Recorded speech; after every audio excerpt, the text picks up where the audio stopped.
자, 저를 한번 따라서 할까요? 회개가 살 길입니다. 다시 한번 합시다. 회개가 능력입니다. 오늘날 한국 교회를 있게 한 부흥의 원동력이 어디 있을까? 이것에 대해서 여러 가지로 말할 수 있겠습니다만, 많은 분들이 이구동성으로 1907년 평양 대부흥이 우리 한국 교회에 이 부흥을 가지고 왔다라고 말합니다. 여러분, 부흥은 무엇보다 기도잖아요. 그런데 이 기도 운동이 평양 대부흥 때부터 시작됐어요. 지금의 새벽 기도회도 평양 대부흥 운동 때 우리 평양의 장대현 교회에서 새벽 집회가 열렸는데, 이후에 이 전국적으로 평양 대부흥 운동 이후에 새벽 기도회가 퍼져나갔습니다. 우리 전도 운동 또한 마찬가지예요. 우리가 보통 전도 그럼 노방 전도, 또 집집마다 다니면서 축호 전도라고 하지만, 이런 전도 운동도 평양 대부흥 운동 이후에 확산됐어요. 그래서 우리 평양 대부흥 운동 때 은혜를 받은, 큰 부흥을 경험한 많은 사람들이 이 부흥의 불길이 꺼지지 않도록 해야 된다. 그러기 위해서는 우리가 열심히 복음을 전해야 된다. 그래서 당시에 우리나라 전체 인구 중에 기독교 인구가 20만 명도 안 됐을 때인데 100만인 구령운동이라고, 100만 명을 하나님 주옵소서, 그렇게 전도운동을 벌였던 겁니다. 요즘이야 여러분, 우리가 전도하려고 그러면 전도하는 사람이 없어서 문제지 전도 물품이나 전도지가 없어서 전도 못하는 경우는 없잖아요. 근데 이때 당시만 하더라도요, 전도지를 전도하려는 사람이 자기 돈으로 직접 샀어요. 그리고 그것을 뿌렸습니다. 기록에 따르면 당시 7살짜리 그 이하의 아이들도 코 묻은 돈을 가지고 전도지를 샀어요. 그래서 300만 장이 넘는 전도지를 뿌리면서 복음을 전했다. 이 평양 대부흥 운동을 기점으로 전도 운동이 그만큼 확산된 거죠. 또 이 평양 대부흥 운동 이후에 전국의 교회들마다 말씀 사경회, 부흥 사경회, 그래서 말씀 운동, 부흥 운동이 일어나게 됐고요. 뜨겁게 기도하는 금요 기도회, 금요 집회도 평양 대부흥 운동 이후에 상연하게 되었습니다. 평양 대부흥 운동이야말로 그야말로 부흥 한국을 이끌었던 원동력이 되었다라는 겁니다. 자, 그런데요, 이 평양의 대부흥 운동을 촉발시켰던 마중물과 같은 역할을 했던 사건이 하나가 있었어요. 그게 바로 뭐냐면, 북한의 원산 땅에서 토마스 하디라는 이름의 선교사님이 사역을 하고 있었는데, 이 선교사님 중심으로 시작되었던 회개 운동이 바로 그것입니다. 사진에 보시면 우리 토마스 선교사님 가족 사진인데, 둥근 원 안에 있는 분이 바로 하디 선교사님입니다. 이분이 우리 캐나다 출신이고요, 의료 선교사로 한국 땅에 왔어요. 자, 그런데 이분이 한국에서 사역을 해도 아무리 열심히 나름대로 한다고 했지만 사역에 열매도 없고요, 그리고 무엇보다 사역에 기쁨이 없었어요. 그리고 한국 사람들이 마음에 별로 안 들었어요. 그래서 이렇게 사역에 열매가 없는 이유가 한국 사람의 좀 독특함, 또 한국 사람의 어떤 특성 때문에 이런 사역의 열매가 없는 것이 아닌가, 이런 마음을 가지고 마지못해서 사역을 하고 있었습니다. 그러던 어느 날 이분이 요한복음을 공부하고 연구해서 가르치려고 하고 있었는데, 이 성경 공부를 하다가, 그럼 요한복음에 보면 보혜사 성령이 나오잖아요. 이 부분을 깊이 연구하다가 성령님의 강력한 임재를 경험합니다. 성령 충만함을 경험해요. 그리고 나서 이 사람이 뒤집어집니다. 그리고 어떤 인식을 하게 되냐 그러면, 지금까지 선교나 목회에 별다른 열매도 없고 기쁨이 없었던 이유가 환경 탓도 아니고 한국 사람 탓도 아니고 바로 내가 은혜가 없어서 그렇구나, 내가 성령 충만하지 못해서 그랬구나, 그 원인이 자기에게 있었다는 사실을 깨닫게 되었습니다. 그러고 얼마 있질 않아서 원산에 우리 한국 여성 사역자들의 기도회가 열렸는데, 여기에 강사로 말씀을 전할 기회가 있었어요. 이 자리에서 자기의 그 솔직한 마음을 사람들 앞에 전하기 시작했는데요, 이렇게 말을 했습니다. 나는 지금까지 백인이라는 우월의식을 가지고 한국인들을 무시했습니다. 의사라는 이 자부심을 가지고 교만했습니다. 사역에 열매가 없는 이유를 한국 사람들의 탓으로만 돌렸습니다. 하지만 이 모두가 나의 부족함이었고, 내가 성령 충만하지 못했기 때문입니다. 성도들 앞에서 한 번도 그런 모습을 보이지 못했는데 고개를 숙이고 눈물을 흘리면서 회개했습니다. 자기의 부족함을 시인하고 인정을 했습니다. 그랬더니 이 고백을 들은, 이 회개를 들은 당시의 회중들, 특별히 그 중에서 한국교회 지도자들이 어떤 반응을 보였냐 그러면 저마다 손을 한 사람씩 들기 시작하는 겁니다. 이분들이 뭐라고 말하냐면, 선교사님, 저희들 또한 부끄럽습니다. 저희들도 그동안 선교사님 뒤에서 선교사님을 미워했습니다. 선교사님이 계시지 않을 때 손가락질했고 욕했습니다. 그리고 선교비 중에 일부를 횡령하기도 했습니다. 이런 죄에 대한 고백이 터져나오기 시작했습니다. 여러분, 이 자리가 어떻게 됐을까요? 아주 그냥 회개의 눈물바다가 됐어요.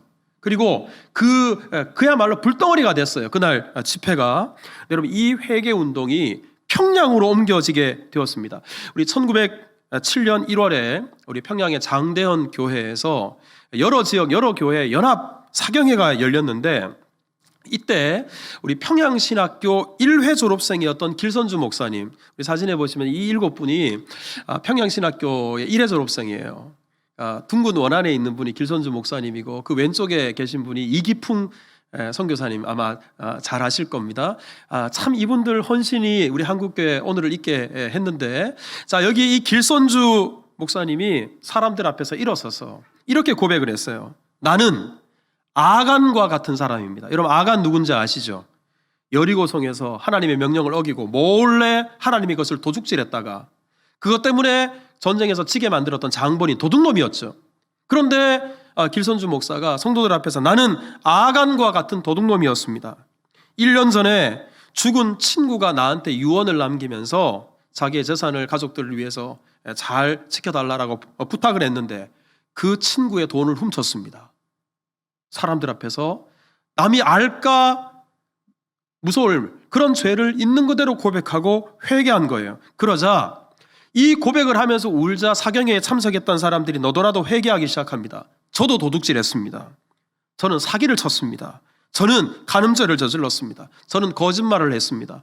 이런저런 죄의 고백이 터져나오게 됐습니다. 여러분, 이렇게 회개하니까 서로 울면서 서로를 향해서 또 하나님 앞에서 회개하는 일이 일어나니까 여러분, 이날 밤에 이 집회가 어땠겠어요?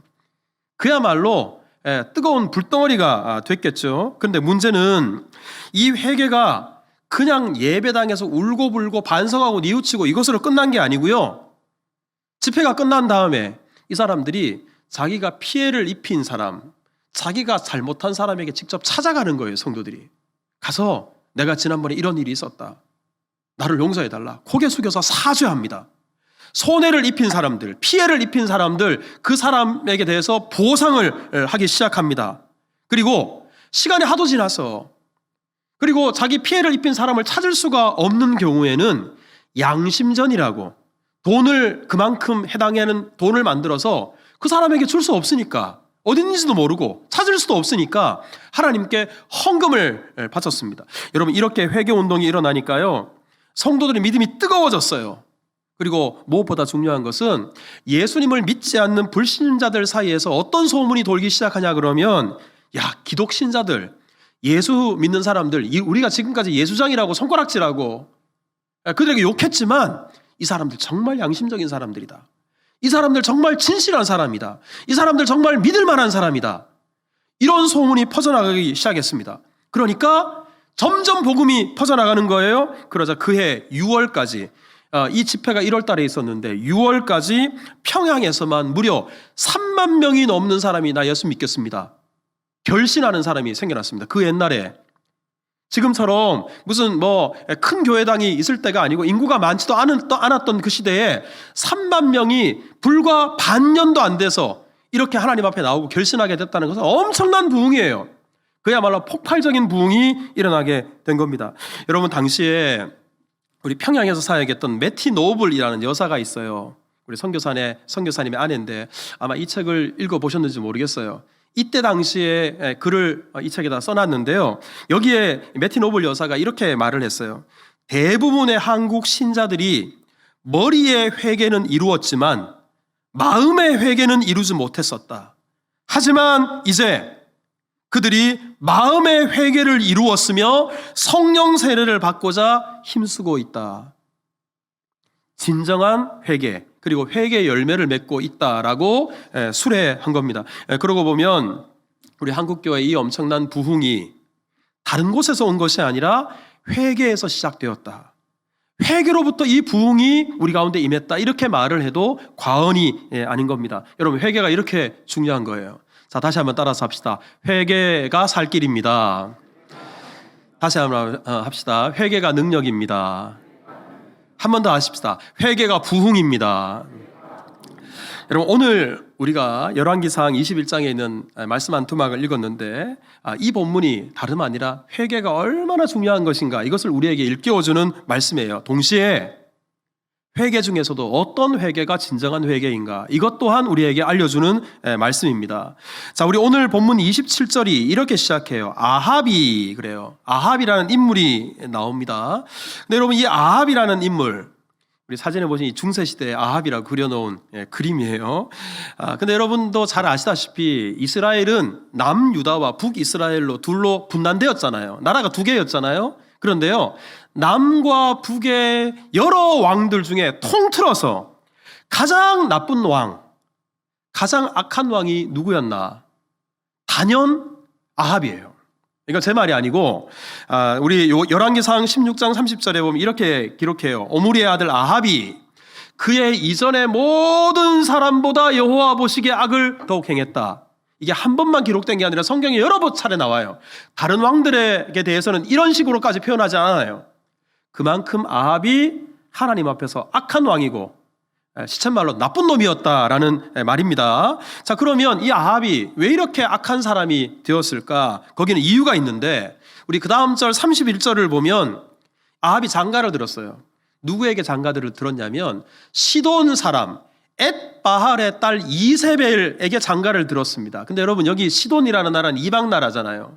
근데 이 시돈의 왕이 자기 이름을 엣바알이라고 지었는데, 에트라는 이 말이 뭐뭐와 함께, 뭐뭐와 동행하다, 이런 뜻입니다.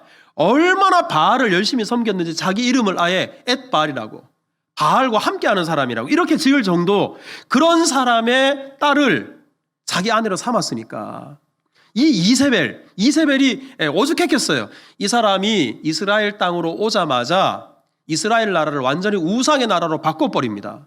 여러분, 끝부분에 보세요. 가서 바알을 섬겨 예배하고, 여기서 끝나지 않고요. 32절을 보면 사마리아에 건축한 바알의 신전, 사마리아가 북이스라엘의 수도였어요. 수도에다가 대놓고 하나님의 성전이 아니라 우상의 신전을 세워놓고 그렇게 우상 숭배를 했습니다. 바알 신전만 세워놓은 게 아니에요. 그 다음 절 33절을 보면 아세라상을 만들었으니, 바알의 아내 여신이에요. 아세라상을 만들어 놓고 온 나라가 아예 우상의 나라가, 우상의 본거지처럼 만들어버린 장본인입니다. 여러분, 이렇게 바알과 아세라를 열심히 섬기니까 우리 하나님은 어떻게 했겠어요? 우리 열왕기상 18장 4절에 보면 이렇게 말씀합니다. 이세벨이, 아합의 부인이죠, 여호와의 선지자들을 멸할 때, 멸한다는 게 죽인다는 말이에요. 하나님을 섬기는 선지자들을 찾아내서 보는 족족 잡는 족족 죽였어요. 하나님에 대한 신앙은 탄압하고 우상 신앙은 장려하고, 이게 이스라엘 땅인지 우상의 나라인지 구분이 안 갈 정도의 정책을 펼쳤다라는 겁니다. 아합의 죄가 여기서 끝나질 않아요. 열왕기상 16장 34절을 보면 이 시대에, 아합의 시대에 있었던 일을 하나 소개하고 있는데, 베델 사람 히엘이 여리고를 건축했대요. 여러분, 우리가 잘 알듯이 여호수아 시대 때 가나안 지역의 첫 번째 성이었던 여리고, 그 여리고성을 하루에 한 바퀴씩, 마지막 날은 7바퀴 다 돌았더니 돌기만 했을 뿐인데 여리고성이 무너졌죠. 그때 하나님 명령하신 게 있어요. 절대로 이 여리고성을 다시 쌓지 말아라. 하나님이 엄중하게 경고하셨어요.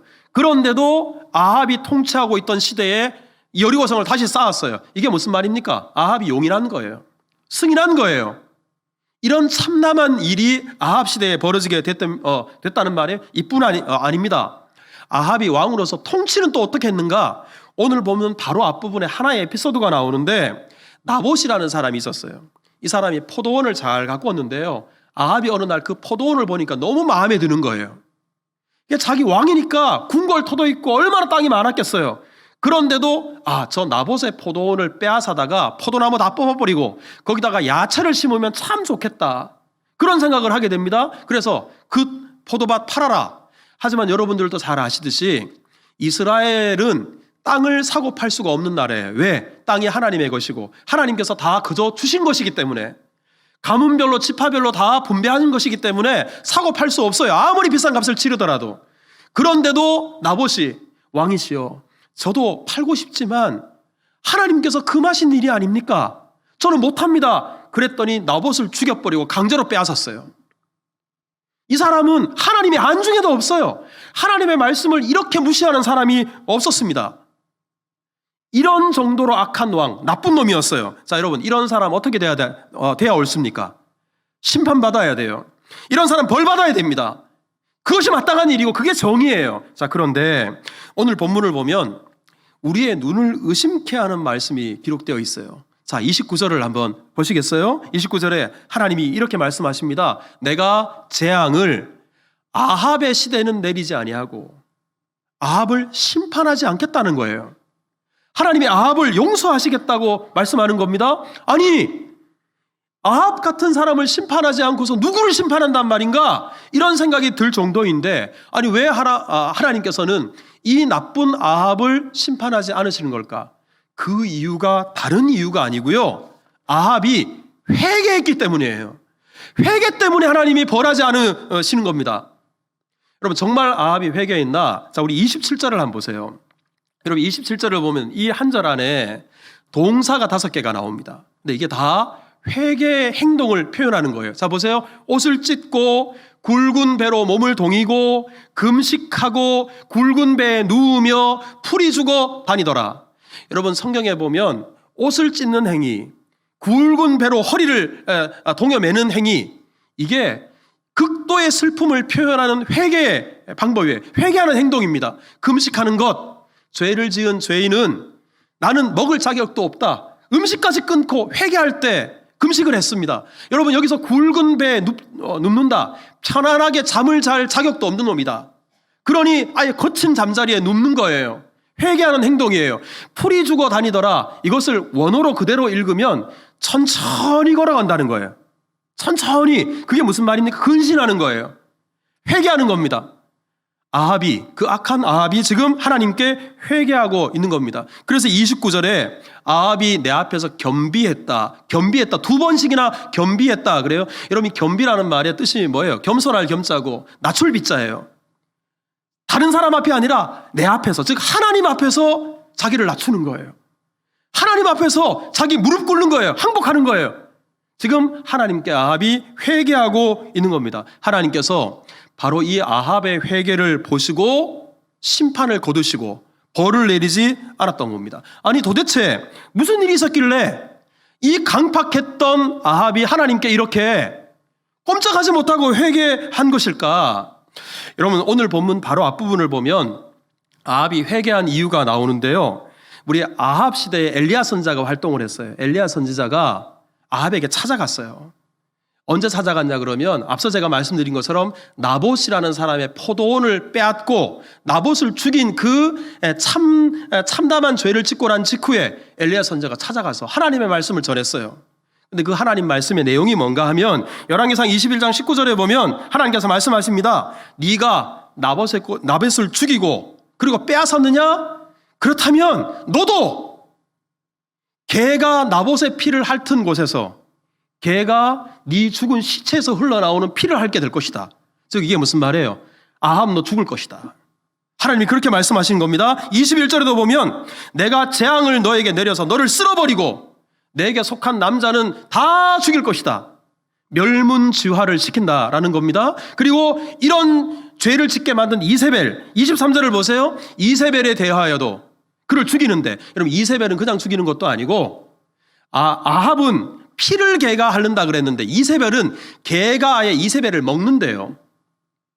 이런 심판이 너에게 임할 것이다 라고 엘리야 선지자가 말씀을 전했습니다. 그럼 사실 지금까지는 아합이 엘리야 선지자가 무슨 말을 해도 안 들었어요. 제대로 다 무시했어요. 그런데 더 이상 엘리야가 전한 이 말씀을 무시할 수가 없었어요. 왜냐 그러면 아합이 가만히 지켜보니까 엘리야가 말한 것은 하나도 어김없이 전부 다 이루어지는 거예요. 말한 그대로 되는 거예요. 여러분, 엘리야 선지자가 3년 동안 앞으로 비가 내리지 않을 거다. 처음에는 믿지 않았어요. 그랬더니 정말 3년 동안 비 한 방울, 이슬 한 방울 내리지 않는 거예요. 엘리야가 갈멜산 위에서 하늘을 향해서 하나님 불을 내려주셔서 그랬더니 정말 하늘에서 불이 내려오는 거예요. 3년 동안 비가 내리지 않는 것을 대해서 하나님 다시 비를 내려주옵소서 그랬더니 거짓말처럼 큰 비가 내려오는 거예요. 아니, 엘리야 저 사람은 도대체 누구길래 말하는 대로 정말 저렇게 된다는 말인가? 아합이 엘리야를 경계했어요.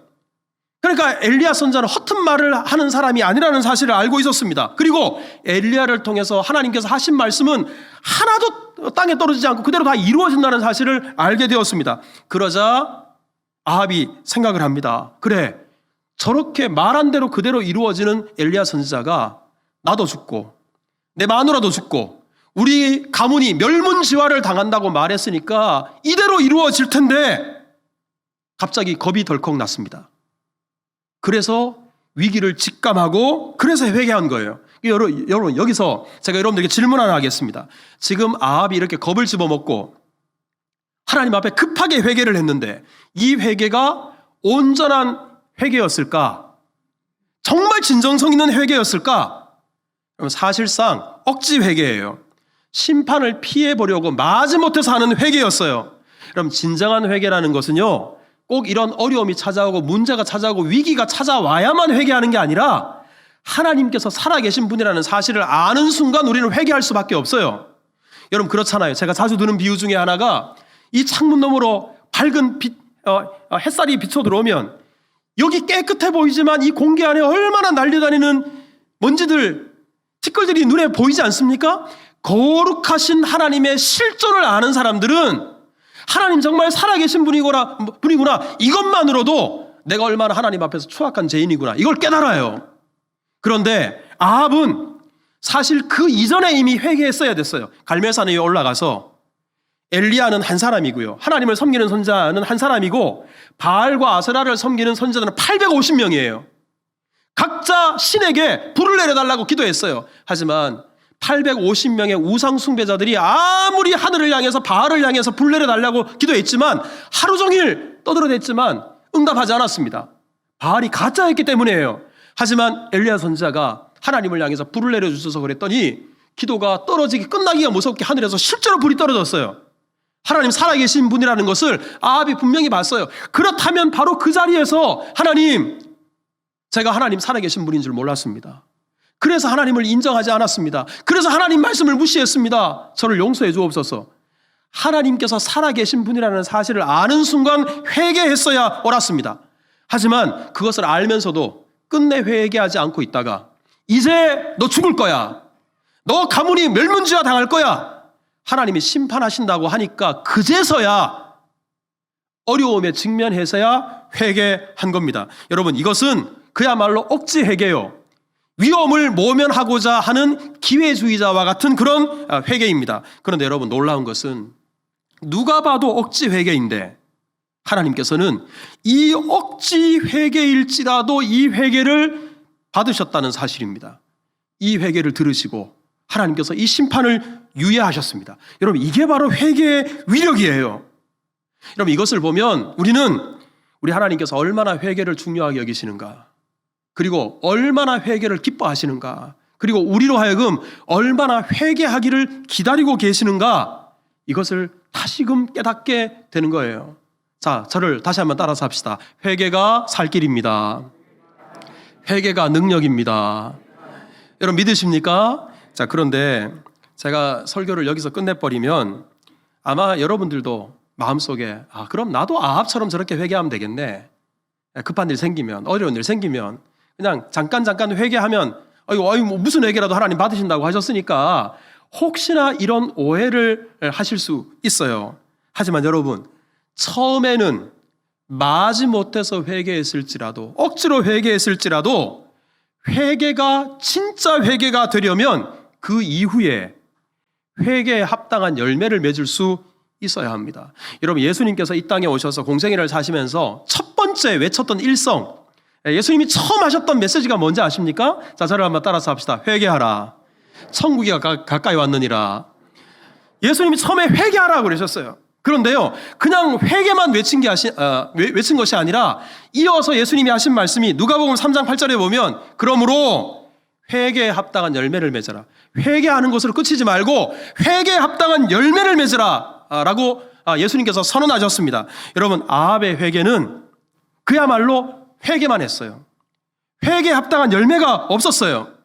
회개의 모양은 갖췄어요. 우리 27절 말씀에 5개의 동사 모두 다 회개하는 모습이에요. 껍데기는 회개하는 모습입니다. 하지만 그 회개는 진정한 회개, 온전한 회개가 되지 못했습니다. 물론 하나님께서 그 마지못한 회개, 억지 회개를 들으시고 심판을 유예하셨지만, 여러분, 유예라는 말이 뭐예요? 저는 법을 잘 알지 못하지만 당장 집행하지 않는 거예요. 하지만 그렇다고 그 심판을 취소하신 게 아니에요.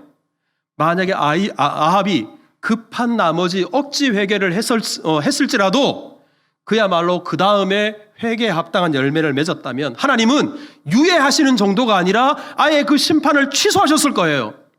하지만 안타깝게도 아합은 머리의 회개가 마음의 회개로 이어지지 못했어요. 제가 앞서 우리 평양에 노블 선교사가 한국 성도들은 머리의 회개가 마음으로 이어졌습니다. 그렇게 기록을 했는데 그렇게까지 이어지질 않았어요. 아합은 옷은 찢었어요. 그런데 마음은 찢지 않았어요. 여러분, 요엘서 2장 13절에 보면 하나님께서 우리에게 말씀하십니다. 너희는 옷을 찢지 말고 뭘 찢어라? 마음을 찢어라.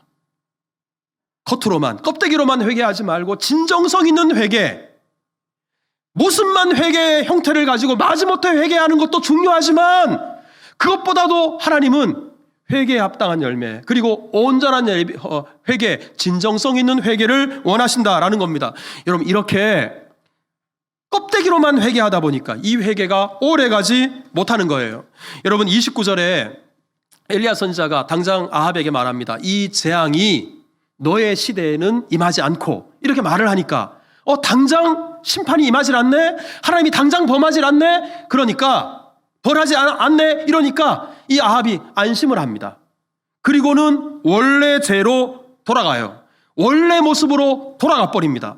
여러분, 오늘 우리가 21장 끝부분을 읽었는데요, 우리 그 다음 장 22장을 보면 이스라엘과 아람 사이에 전쟁이 시작되기 직전이었어요. 이때 아합이 웬일로 하나님의 선지자였던 미가야에게 질문합니다. 내가 지금 아람이랑 싸워야 될 형편인데 전쟁을 하러 가야 될까 말아야 될까 한번 하나님께 물어보고 나에게 말해달라 그랬어요. 아니, 묻지나 말지. 묻고 나서 미가야 선지자가 하나님께 기도하고 나서 응답받기를, 왕이 만약에 아람이라는 나라와 싸우면 반드시 그 전쟁터에서 죽습니다. 그러니 전쟁하지 마십시오. 아합이 이 말을 듣지 않았어요. 왜 듣지 않았냐 그러면 그렇게 말하는 것을 자기를 우습게 여긴다고 생각을 했어요. 내가 얼마나 강력하고 우리 군대가 얼마나 강력한데, 아니 그러면 저 아람이라는 군대, 도발하는 저 아람이라는 군대 두고 보라는 말이냐? 교만을 꺾지 않습니다. 그래서 하나님 말씀을 전했던 이 미가야 선지자를 어떻게 말하냐 그러면 열왕기상 22장 27절을 보세요. 이놈을 옥에 가두어라. 내가 전쟁 다 끝내고 돌아올 때까지 고생의 떡과 고생의 물을 먹도록 해라. 여러분, 선지자를 이렇게 한 것은 하나님을 이렇게 한 거예요. 선지자의 말을 듣지 않는 것은 하나님 말씀에 순종하지 않은 겁니다. 언제 회개했나 싶을 정도로 금방 이전으로 돌아가 버려요. 여러분, 회개라는 것을 우리가 제대로 정의할 수 있어야 돼요. 회개라는 말은 단순히 뉘우치는 것, 반성하는 게 아니에요. 회개라는 원래 의미가 돌이키는 거예요. 돌아서는 거예요. 아합은 지금까지 잘못된 길로 이렇게 가고 있었어요. 그리고 그러다가 자기의 잘못을 깨달았어요. 뉘우쳤어요. 반성했어요. 그러면 어떻게 해야 됩니까? 돌아와야 돼요. 돌이켜야 회개입니다. 그런데 아합은 잠깐 그 자리에서 멈춰서 반성하고 뉘우치다가 다시 계속해서 잘못된 길로 갔어요. 아합의 회개가 진짜 회개가 되지 못한 이유입니다. 결국 이 아합이 어떻게 됐나? 열왕기상 22장 35절에 보면 전쟁이 맹렬한 순간에 왕이 상처를 입습니다. 그리고는 아람 사람을 막다가 저녁에 죽어요. 그리고 그 다음 부분을 보면 엘리야 선지자가 예언한 그대로 개가 아합 왕의 시체에서 흘러내리는 피를 핥습니다. 하나님의 말씀 그대로 되죠. 그러면 그 아내였던 이세벨은 어떻게 되었는지 아십니까? 열왕기하 9장 35절에 보면 이세벨이 상에서 밑으로 떨어졌어요. 죽었어요. 나중에 사람들이 시체를 수습하러 갔더니만 이 말씀 보세요. 두골과 즉 해골과 발과 손 외에는 찾을 수 없더라. 왜 찾을 수 없었을까요? 앞서 하나님께서 개가 아예 먹어버린다 그랬잖아요. 개들이 달려들어서 이세벨, 이 악녀였던 이세벨의 시체를 다 뜯어먹어버렸어요. 하나님의 말씀이 정확하게 이루어진 것입니다. 그리고 아합의 가문도 멸문지화를 당하게 됩니다. 여러분, 회개가 억지 회개로 시작했을지라도 진정성 있는 회개, 그리고 회개가 진정 돌이키는 회개가 되지 못할 때 바로 아합처럼 이렇게 심판받을 수 없다는 사실입니다. 때문에 여러분, 오늘 이 말씀을 거울로 우리 자신을 비춰볼 수 있어야 돼요. 우리의 영혼을 비춰볼 수 있어야 돼요. 우리의 삶을 비춰볼 수 있어야 돼요. 나는 혹시 아합이 아닌가? 무슨 일이 생기면, 무슨 어려움이 생기면 그제서야 억지 회개를 하고 잠시 반성하고 뉘우치는 척 하다가 다시 원래대로 돌아가 버리고, 혹시 이것을 반복하고 있는 껍데기만 회개, 무늬만 회개, 그리고 머리 회개로만 그치고 있는 그런 성도는 아닌가? 그래도 이런 분들은 소망이라도 있어요. 어떤 분들은 제가 회개하십시오 이렇게 설교를 하면 이 설교를 듣고 겉으로는 그렇게 말하시지 않지만 속으로는 목사님, 저는 아무리 생각해도 회개할 게 없어요. 저는 법 없이도 살 사람입니다.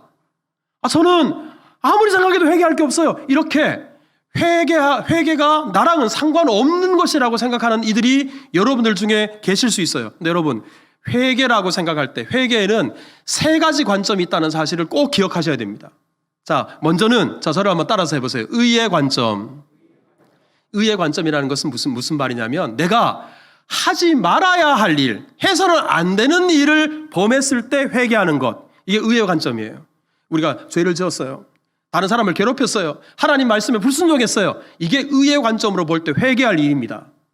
또 한 가지는 저를 한번 따라서 합시다. 사명의 관점.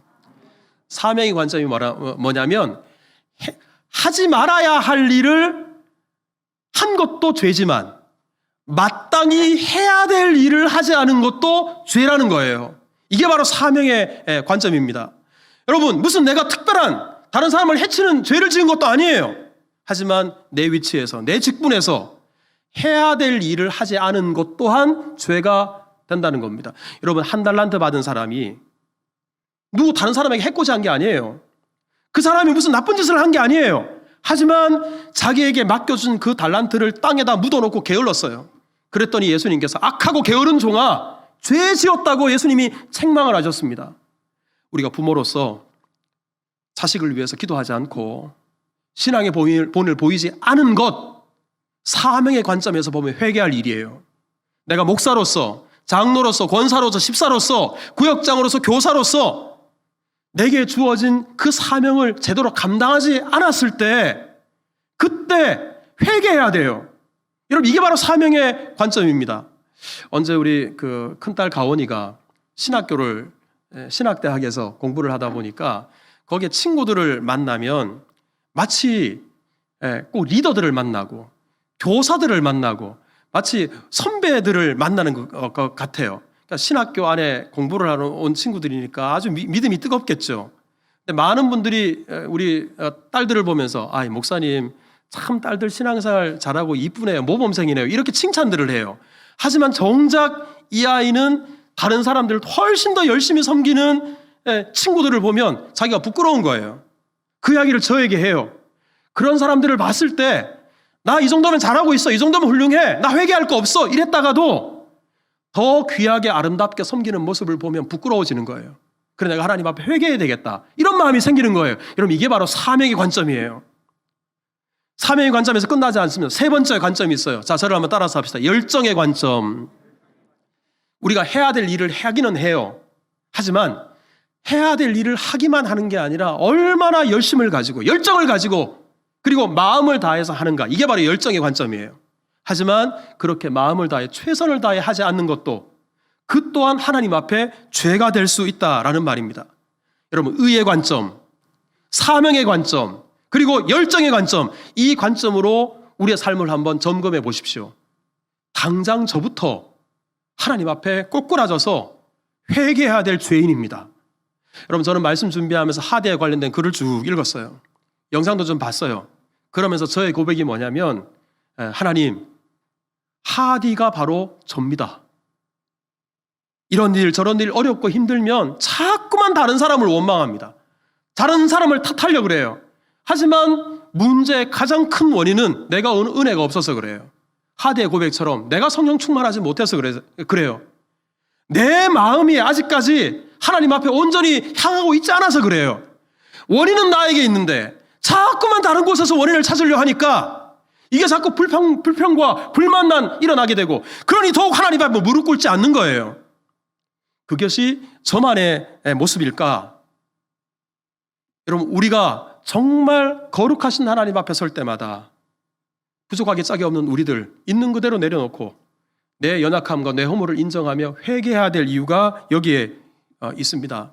여러분, 앞서 우리 예수님께서 회개에 합당한 열매를 맺어라 이렇게 말씀을 하셨는데, 그러자 사람들이 아니 예수님, 그러면 우리가 무엇을 하리까? 그렇게 예수님께 되물어요. 즉 회개에 합당한 열매를 맺는다는 게 뭡니까? 예수님께 그렇게 질문을 해요. 그러자 예수님께서 이렇게 대답을 하십니다. 옷 2벌 있는 자는 옷 없는 자에게 나눠줄 것이요, 먹을 것이 있는 자도 그렇게 할 것이니라. 이웃을 사랑한다 말만 하고 실제로 이웃들 사랑하지 못하고 섬기지 못했던 것, 이게 바로 회개해야 될 죄. 그러면 단순히 뉘우치고 반성하는 것으로 그치지 말고 손을 펴서 2벌 있는 사람은 가난한 사람을 도와주고, 즉 바꿔 말하면 하나님의 말씀대로 실천하며 살아가고 돌이킨 삶, 하나님의 말씀에 순종하는 삶을 살아내는 것, 그것이 바로 회개에 합당한 열매를 맺고 살아가는 것이다 말씀하십니다. 사랑하는 성도 여러분, 이제 우리가 여름 휴가도 끝나고 무더운 여름도 지나갑니다. 이제 처서가 다가오고 있어요. 선선해집니다. 우리 2022년 한 해 다시 가까이, 더 가까이라는 표를 가지고 하나님께 더 가까이 나가겠습니다. 우리 성도들끼리 더 가까이 교제하겠습니다. 이웃과 열방을 향해서 더 가까이 나아가겠습니다. 그랬는데 지난 시간들을 돌아보면 저부터 회개할 것뿐이에요. 여러분, 회개할 때 그때 하나님의 은혜가 임합니다. 회개할 때 그때 하나님께서 부흥의 역사를 허락해 주십니다.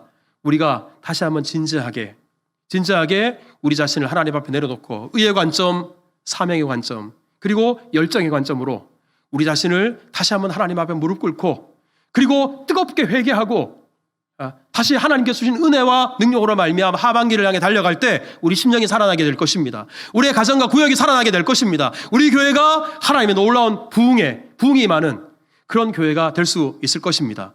이런 회개의 은혜, 회개의 역사가 우리 가운데 충만하기를 주님의 이름으로 축복합니다.